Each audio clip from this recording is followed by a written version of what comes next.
warahmatullahi wabarakatuh.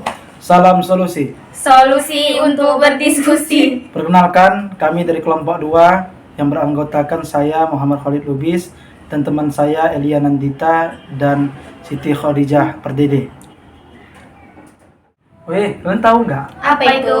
Banyak para ahli mengungkapkan bahwa komunikasi ialah suatu proses menyampaikan informasi yang berupa pesan, ide, gagasan dari pihak satu kepada pihak lainnya.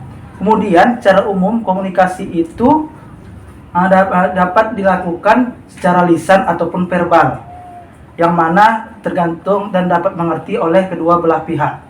Kemudian contoh komunikasi itu seperti komunikasi pendidikan itu seperti yaitu handphone, telegram, sosial media, surat dan sebagainya.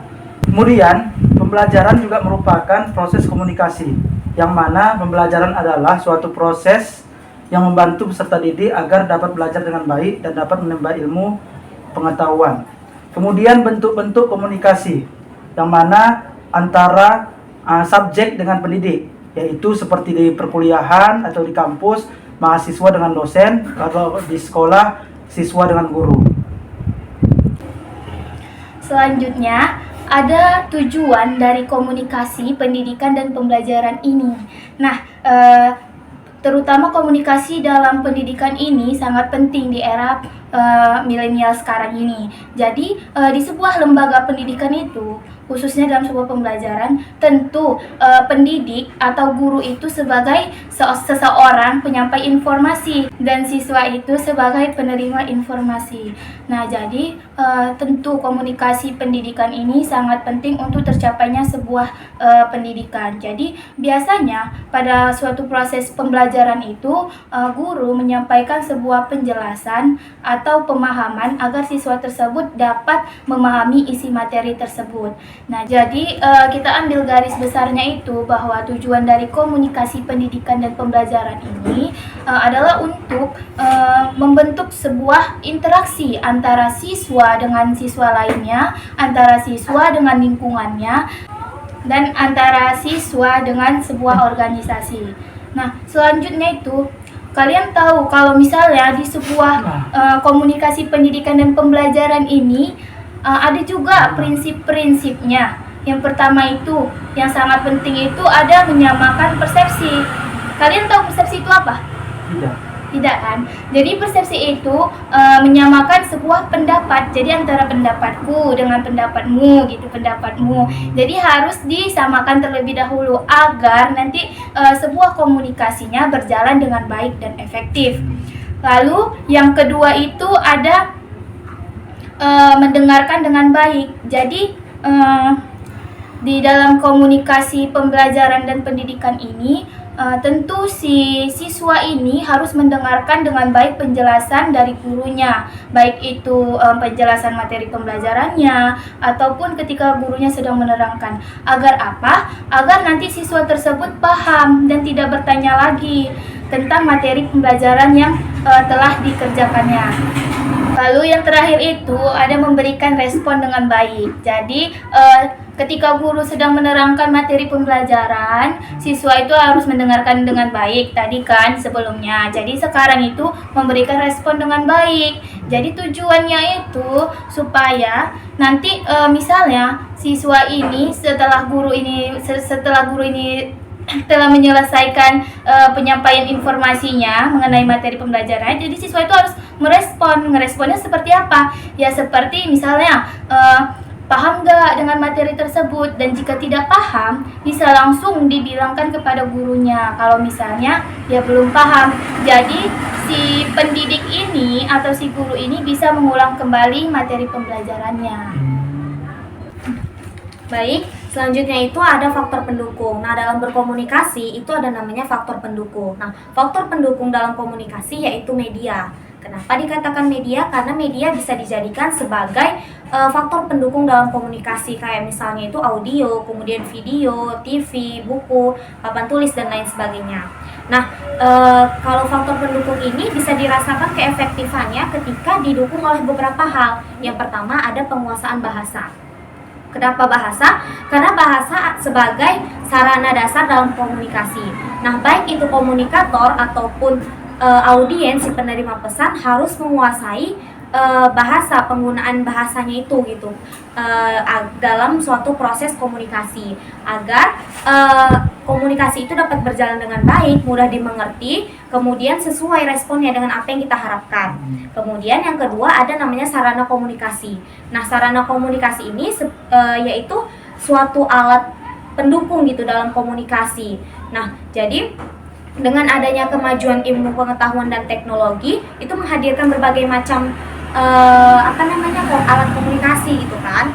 Nah, jadi kayak misalnya ada TV, kemudian ada handphone, lalu ada internet. Itu kan komunikasi kita itu akan berjalan dengan lancar, kemudian jangkauannya luas dan sangat mempengaruhi dalam penyebaran informasi. Yang ketiga itu ada kemampuan berpikir. Nah, komunikator ataupun audiens itu sangat mempengaruhi kelancaran komunikasi. Karena jika salah satunya itu tidak memiliki kemampuan berpikir, pasti komunikasi itu kan tidak akan berjalan dengan baik gitu, dan tidak komunikasinya itu tidak sesuai gitu dengan apa yang kita harapkan gitu kan. Nah, yang keempat, yang terakhir itu didukung oleh yang namanya lingkungan yang baik. Jadi kalau kita berkomunikasi di lingkungan yang baik itu kayak lingkungan yang tenang, pasti kan itu komunikasi kita akan berjalan dengan lancar. Nah, kalau kita komunikasinya di tempat yang berisik, kemudian ribut, pasti itu tidak akan berjalan dengan lancar gitu, nggak sesuai komunikasinya. Nah, setelah faktor pendukung itu ada namanya faktor penghambat. Jadi hambatan dalam komunikasi itu ada 4. Yang pertama ada hambatan fisik. Hambatan fisik itu kayak misalnya dia tuh cacat tubuh, lalu ada kurang jelasnya penglihatan, kemudian dia lelah, sakit, dan lain sebagainya. Pasti komunikasinya itu kan akan terhambat. Kemudian yang kedua ada hambatan psikis, yang dimana dia itu kayak cacat mental, lalu kepercayaan dirinya kurang, kemudian sikap dan minat lain sebagainya. Kemudian yang ketiga itu ada namanya hambatan kultural. Nah, perbedaan adat istiadat itu sangat mempengaruhi hambatan komunikasi. Nah, yang terakhir yaitu ada namanya hambatan hambatan lingkungan gitu. Kayak misalnya belajar di kota dengan belajar di desa itu tidak sama caranya. Kemudian ada namanya teori komunikasi. Nah, yang dimana komunikasi ini memiliki 4 karakteristik. Yang pertama itu memberikan informasi yang praktis. Kemudian yang kedua, informasi yang disampaikan itu jelas dan juga padat. Nah, yang ketiga, dia itu dapat meyakinkan pihak lain. Serta yang terakhir memberikan fakta, bukan hanya sekedar kayak pesan doang gitu. Siti Khadijah, jadi bagaimana, izin bertanya, jadi bagaimana prinsip komunikasi dalam pembelajaran di sekolah? Jadi kalau prinsip komunikasi pembelajaran ini dalam sekolah ini itu sangat penting, terutama bagi siswa, agar siswa tersebut dapat memahami isi materi pembelajaran. Itulah perlunya ada interaksi antara guru dengan siswanya agar komunikasi itu berjalan dengan efektif. Oh begitu. Jadi bagaimana komunikasi kita itu lebih efektif tanpa adanya miskomunikasi?